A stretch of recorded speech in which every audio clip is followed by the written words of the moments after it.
Peace, y'all. It's Taj again. Just reaching out.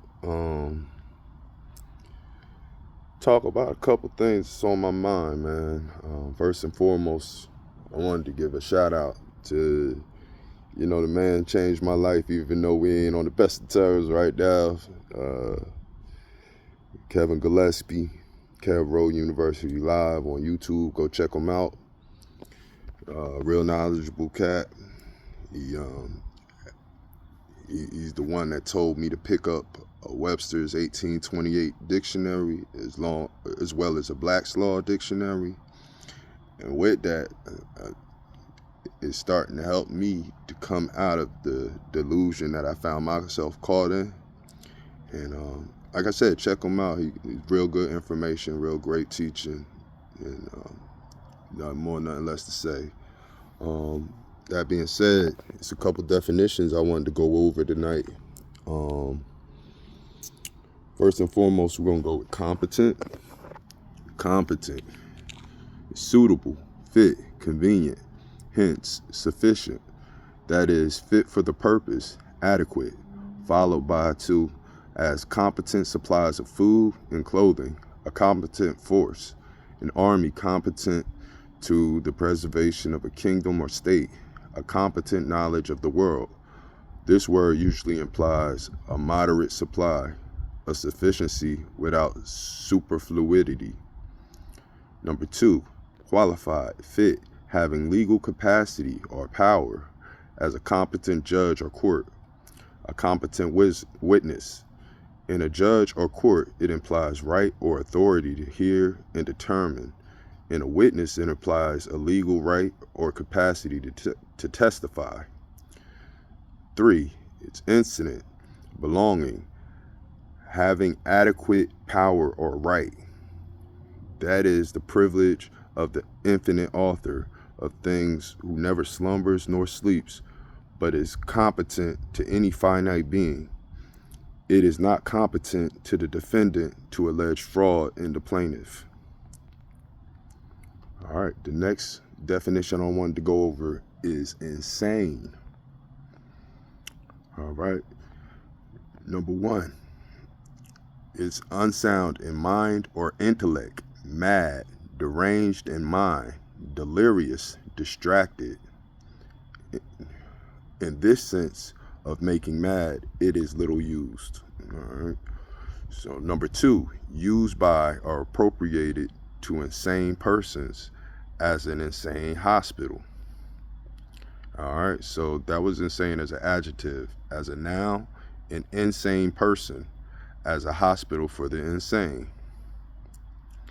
All right, so that leads me directly into mind.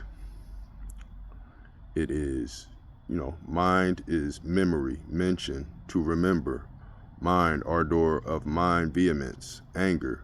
Mind signifies proper intention, a reaching or inclining forward to an object, from a primary sense of extending, stretching, or inclining, or advancing eagerly, pushing or setting forward, whence the Greek sense of the word. An analogy with the Teutonic mod, moed, muth, mind, courage, spirit, metal. All right, so let's get into the definitions. Number one, intention, purpose, design.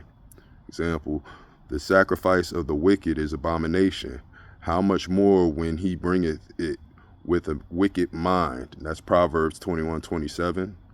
Number two is the inclination, will, desire, a sense much used, but expressing less than settled purpose. As in the common phrases, I wish to know your mind. Let me know your mind. He had a mind to go.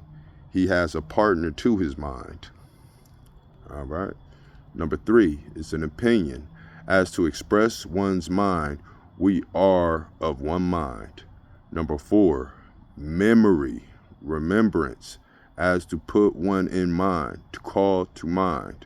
The fact is out of my mind, time out of mind, from the operations of the intellect in man. This word came to signify.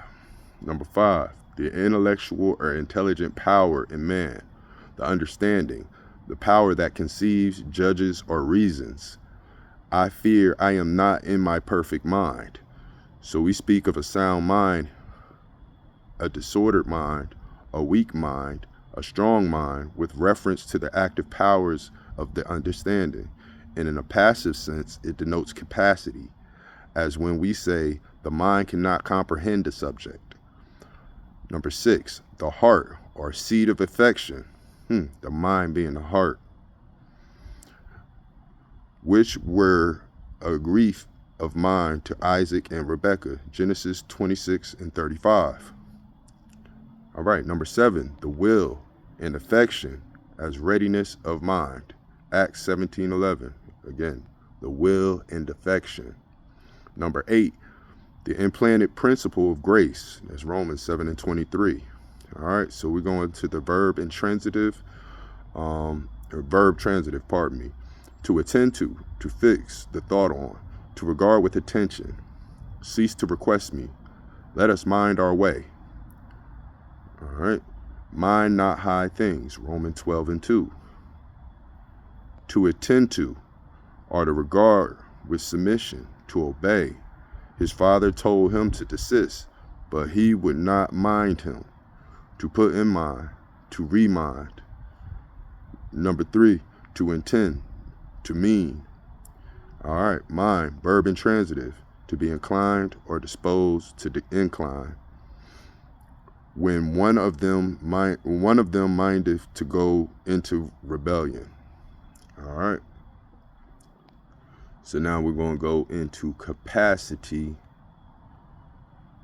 and I think that'll be it for our Webster's. This is, by the way, out of the Webster's 1828. Capacity, a noun. Number 1, passive power, the power of containing or holding, extent of a room or space, as the capacity of a vessel or a cask. The extent or comprehensiveness of the mind, the power of receiving ideas or knowledge. Let instruction be adapted to the capacities of youth. Number 3, active power, ability, applied to men or things, but less common and correct. The world does not include a cause endued with such capacities. Number 4, state, condition, character, profession, occupation. A man may act in the capacity of a mechanic, of a friend, of an attorney, or of a statesman. He may have a natural or a political capacity. Number 5, ability, in a moral or legal sense, qualification, legal power or right.